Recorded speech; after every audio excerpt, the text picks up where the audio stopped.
Far Harbour, Fallout 4's first proper content expansion and one that apparently rivals Oblivion's Shivering Isles in terms of scale, is finally here, and doubts about the value of the Season Pass can be put to rest.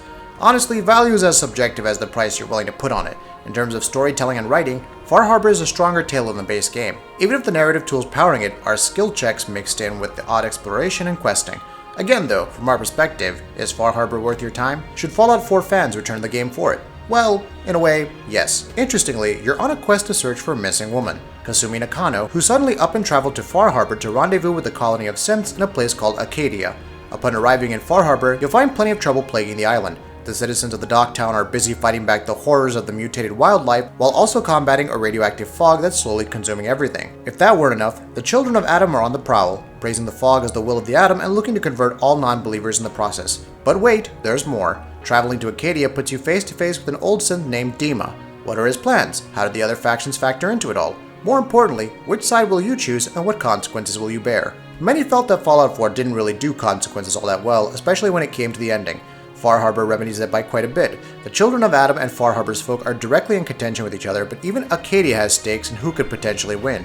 You could take on quests for each faction and try to improve life for the folks in each town. However, you'll also come across instances where your direct decision influences how things can ultimately play out. Do you ultimately travel to the Children of Adam's submarine base and retrieve those valuable memory banks? Do you sell off those tools that the mariner in Far Harbour asked you to retrieve for the sake of caps? It may not represent the most morally traumatic experiences in gaming, but it does present a good amount of variety, especially in how you choose to handle some objectives. For example, you could choose whether to hack into Faraday's computer or simply eavesdrop on a meeting by unlocking a door. Failing to do so prompts the hunt for a key, which again requires a skill check with regards to your charisma, to discover Dima's plans. How about when you track down that missing synth into a den of trappers who've cannibalized his body and use your own cannibal perk to appeal to them? It's a nice change of pace from the base story, that's for sure. Far Harbour itself is an intriguing location smothered in fog, constantly nagging at your radiation meter but never really plunging you into danger at a moment's notice. The fisherman culture pervades every aspect of the island, from ruins of ships to nets and discarded tools lying around. Its uniqueness is further enhanced by the enemies roaming about. For the traditional foes like ghouls and wolves, essentially the wild dogs from the Commonwealth, you'll come across anglers who fire incendiary blobs at you by condensing the radioactive fog around them. The most frightening enemy has to be the fog crawler, a mantis-like creature with heavy armor and who's best dispatched with heavy weaponry. While combat isn't any more tactical in the base game, there's a decent balance between the traditional enemies you've fought before and these new monstrosities. It also offers ample opportunities to try out some of the new weapons. Go for the harpoon gun first, as it launches a massive harpoon into your foes, annihilating them quickly, as opposed to the lever action rifles, which suffer from an odd glitch whereupon you reload all your bullets individually, even if you only fired one. Of course, it wouldn't be Bethesda DLC without your routine go here, do this, collect that variety of side quests. To be fair though, such quests aren't usually a problem if they're backed by solid writing and interesting characters, something which Far Harbour has in spades. From the noble Captain Avery, the no-nonsense mariner, and the sardonic Cassie in Far Harbour alone, to Acadia's Dima, who poses perhaps one of the more solidly written moral dilemmas in the series, there's no shortage of interesting people to meet. It certainly helps when you're directed to a place to simply murder a target or collect some missing tools. You may still find yourself annoyed with the standard cookie-cutter nature of many side quests, but there's enough unique content here to keep you coming back. That being said, for all the interesting characters, the newest companion, Old Longfellow, is kinda boring.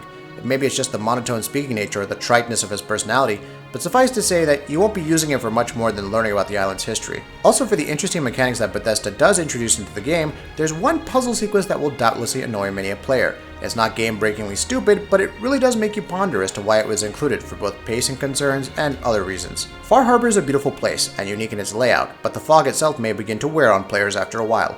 I know, it lends a unique atmosphere that you won't find in the rest of the game, and not every area is a slave to it.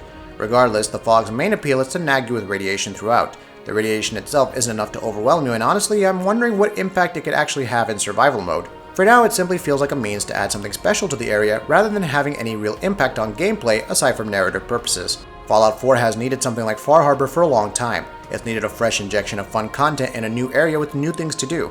Far Harbour accomplishes this task for the most part, even if it faces a few issues along the way like animation glitches. Fortunately, I haven't encountered the case of missing face textures just yet. I'm loath to tell Fallout fans that this game is really for them though.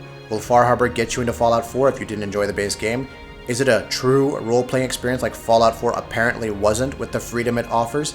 Has it fixed Fallout 4? Honestly, those are completely different questions. If you enjoy an open world RPG FPS with a good story and writing, decent characters, and some fun quests to complete, then Far Harbor will probably be up your alley. It may not be the shining beacon in Bethesda's long-running collection of awesome DLC packs, but it's still a pretty entertaining and wholesome voyage to embark on.